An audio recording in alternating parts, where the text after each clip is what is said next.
is Colonel Jason Kirk. I'm here with Lieutenant Colonel Rob Solozano. We're reporting in today from the Task Force Power Restoration Headquarters in San Juan, Puerto Rico.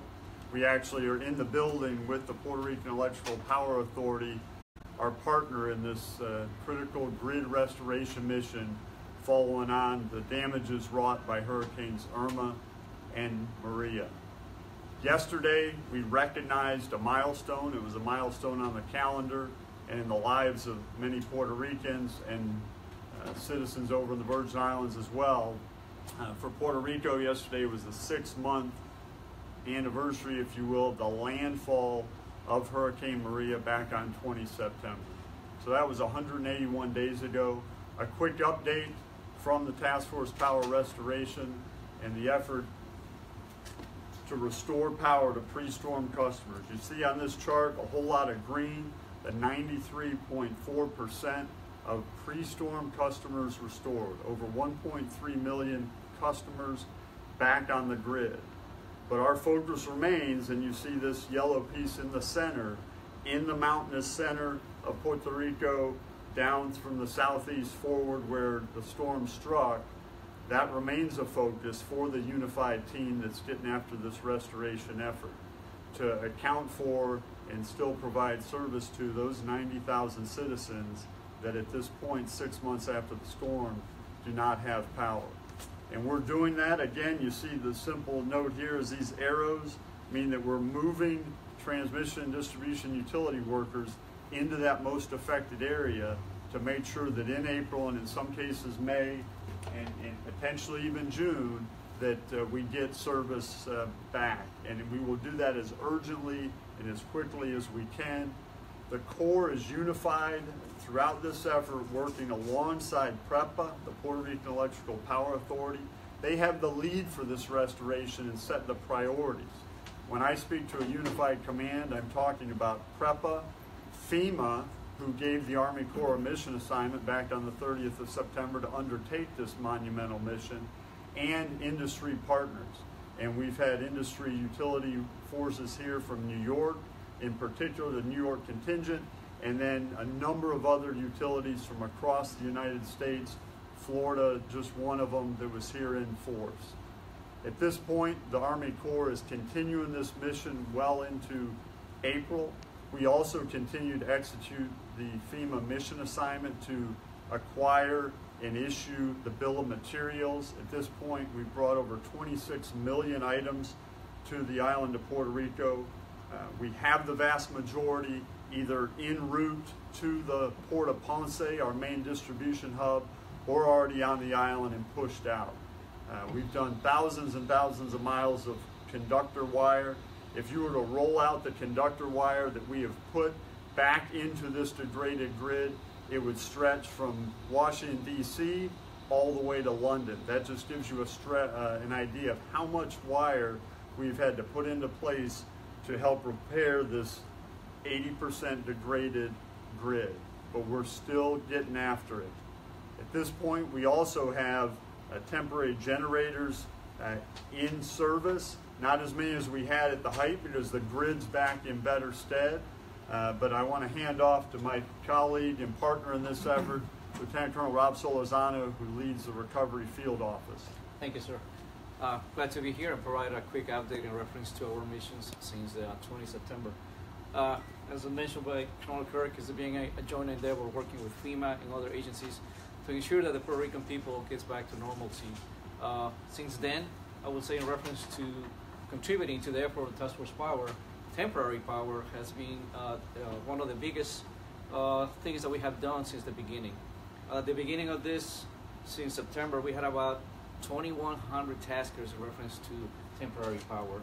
Since then, we have executed about 1,900 of them, and currently we're down to about 900 generators that are supporting critical facilities throughout the island until we restore all the power to all those facilities. We will continue to do so, and we continue to support the mission. As stated before, it's a joint effort, so we're working with different entities from PREPA, PRIMA, FEMA, and the Corps. And that is our goal, to make sure we get to a 90-95% so the people of Puerto Rico can go back and do their business as they were back in September. We have other missions as part of the recovery field office. We have 3 additional missions that are important. One of them is the debris removal. The debris removal, as you can imagine, having a Hurricane 5 category hitting the island has never seen before. And we were tasked with 3.9 million cubic yards to remove. To date, I can say that we have removed 3.7 million cubic yards. Just to give you an idea, that's equals to about 1,700 Olympic swimming pools. That's how much we have removed. So it has been a great endeavor. It has been a partnership not only with FEMA, but also with the municipalities. It's an effort that we have had about 55 municipalities joining with the Corps of Engineers to execute this mission. And to date, we have accomplished about 25 of them. So we continue to work. We're moving forward to accomplish this mission in the next few months. And we hope to get back to the municipalities, their cities, so they can go back and do their normal lives and the normal works that they usually do in reference to debris. Another mission is Blue Roof, the temporary roofing. Again, it's temporary roofing. So what it does is it provides the people of Puerto Rico just a little bit of lead time so they can reorganize themselves and prepare for a long-term solution for their homes. Initially, we estimated about 74,000 blue roofs to be installed. After going out there, visiting the different communities, we ended up with a total of 61,000 roofs to be repaired. To date, I'm happy to report that we have done over 59,000. We have about 100 or so left to do, and it's been very, very successful in the people of Puerto Rico. It's been happy that we have accomplished this and they can reorganize and move forward. Another mission that we have is critical facilities. In reference to repairing critical facilities, we go out there and we look at hospitals, fire stations, police departments, and we provide that initial effort so they can get back into their feet and continue to do their business. So far, sir, we have received about 200 missions. Out of those 200 missions, when we have done the assessments, we ended up with about 119 of them to be done. So out of those 119, we have accomplished 98 of them, and we are working on the last few reminders until May, that the extension was given to us until May. So we're about to be done with our mission with like 89, 90%, and we are happy that it's moving as smooth as it's been given the situation that we have encountered in the last few months. I will say, USA's Corps of Engineers, we've been engaged since, like I say, September 30th. I was here from the beginning, and I will say we had about 600 USA's personnel working on this mission, and over 3,000 civilian contractors working on this mission since September. So we are here. We continue to provide the support that we need to provide to the Puerto Rican people, and in conjunction with FEMA and other entities, we will be here to accomplish the mission that we were given, and we're here to do that. Rob, appreciate your update. You know, Rob mentioned, Colonel Solizano mentioned doing over 60,000 blue roofs here in Puerto Rico. So while Rob started this hurricane season recovery effort here in Puerto Rico, I was in Florida with a team of Corps volunteers working Hurricane Irma response. And just to give you a comparison with the magnitude of the storm response here in Puerto Rico, Rob's team doing 60,000 blue roofs across the state of Florida, much bigger state.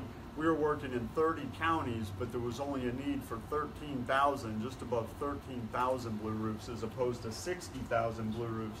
So my hat's off to you and your team for all that you've done. Thanks, sir. We appreciate the chance to talk in this forum. Communication is critical throughout this endeavor. So across this island that you see stretched behind me, from Vieques out to the east, where I was this weekend, talking to the mayor of Vieques, all the way to Mayagüez to the west.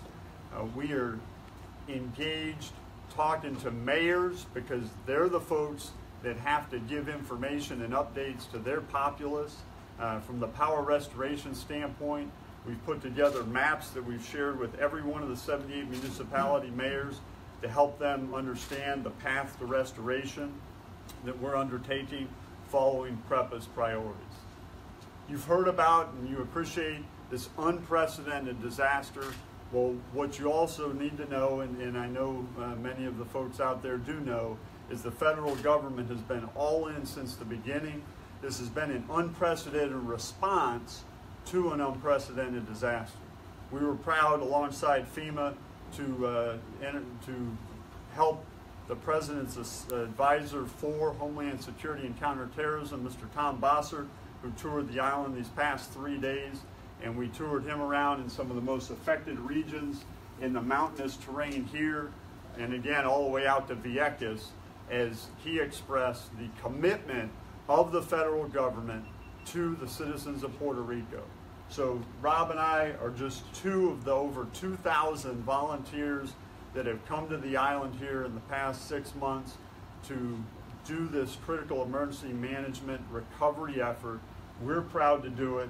Rob and I, and he speaks much better Spanish than I do, but I tell mayors out there, mi honor por servir Puerto Rico, and it truly is my honor to serve Puerto Rico. Rob, I'm glad to be in this endeavor with you. Thank you, sir. Go on. Thank you, sir.